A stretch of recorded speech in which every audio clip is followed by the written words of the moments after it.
At the age of 14, Karen's father, Gregory, succumbed to a terminal illness. Responsibility for her care fell on her 22-year-old brother, George, who shied away from raising his younger sibling. Faced with a lack of willing relatives, George made the tough choice of leaving Karen at an orphanage, opting to work at a local restaurant and live independently. Unbeknownst to others, George held a concealed motive behind his decision, a secret he guarded for decades.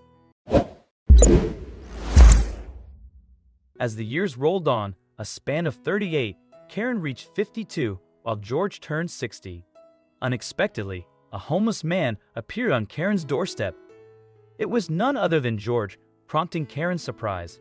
"Karen," the man uttered, "do you recognize me?" A moment of bewildered recognition hung in the air. Karen was surprised to see that it was George. "You left me at the orphanage 38 years ago. Because of you, my life completely changed. What are you doing here now?" she asked, feeling her cheeks turn hot from anger. "I'm sorry, Karen.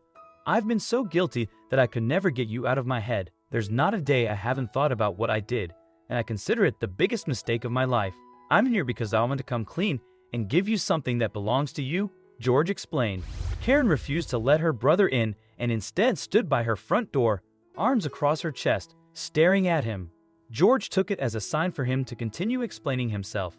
"You see, when I was younger, I was being selfish. I didn't want to become a guardian at 22. While all my friends were enjoying their lives, I wanted the same for me. When I realized putting you in an orphanage was an option for me, I took that chance, thinking I could claim Dad's inheritance for myself." George shared that when their father realized he only had a few days to live, he had his lawyer prepare a box with valuables inside. He overheard them speaking in his bedroom and started thinking about what to do with it. "I knew that if that box ended up in the lawyer's hands, I'd have to share the inheritance with you. So before he could get it, I stole it without them knowing. Father died later that day, and after I ran away to another town, I never saw the lawyer again," George admitted. Karen shook her head in disbelief. She couldn't believe her brother could be so selfish, all for material possessions. "I never found anything valuable inside that box. There were only letters from Dad, which he wrote directly to you. There was also a photo of the three of us inside a frame. I'm sorry it took me so long to find you, Karen. I'm sorry for being selfish," he pleaded. "How did you even find me?" Karen asked without hiding her annoyance. "One day, I saw your name in the newspaper. It said you led your students to compete at a competition. I saw you walking out of the school you worked in and followed you home. I wanted to grab that chance to talk to you. And now I'm finally here," George explained.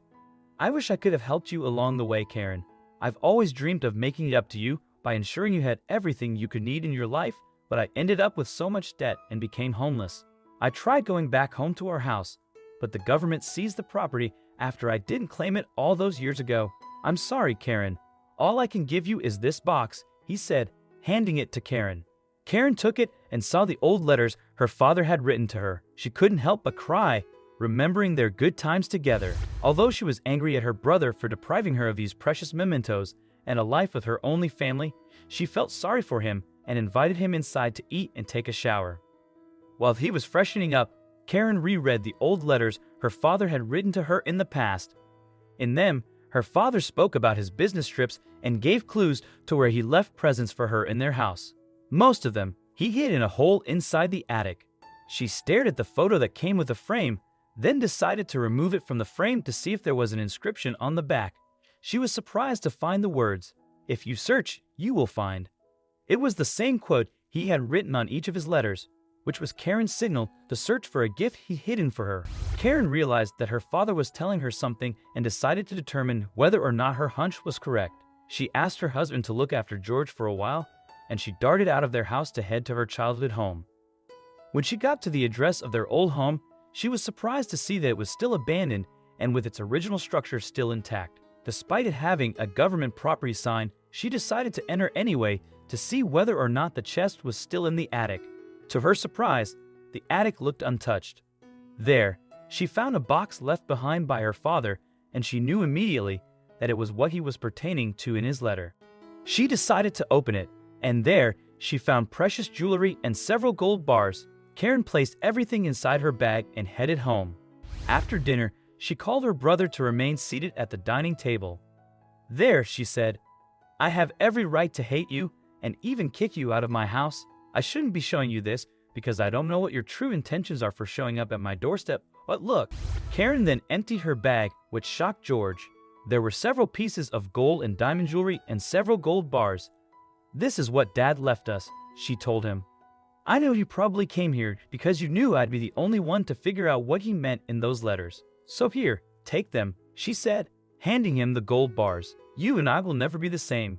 You only value money, and I will always value family and character over everything. So take those gold bars and never return, Karen told him. Touched by his sister's perception, George felt remorseful. He understood that his past actions defined his image to her, and he took full accountability. Determined to alter her perception, he sold the gold bars Karen had given him to repair her home and donated the rest to charity. Karen initially doubted his sincerity, but upon realizing his selflessness, she granted him a second chance. She sold some jewelry to support his fresh start. Ultimately, George secured a job as a school security guard near Karen's workplace. They mended their sibling bond, living close by, and decided to begin anew, honoring their late father's memory.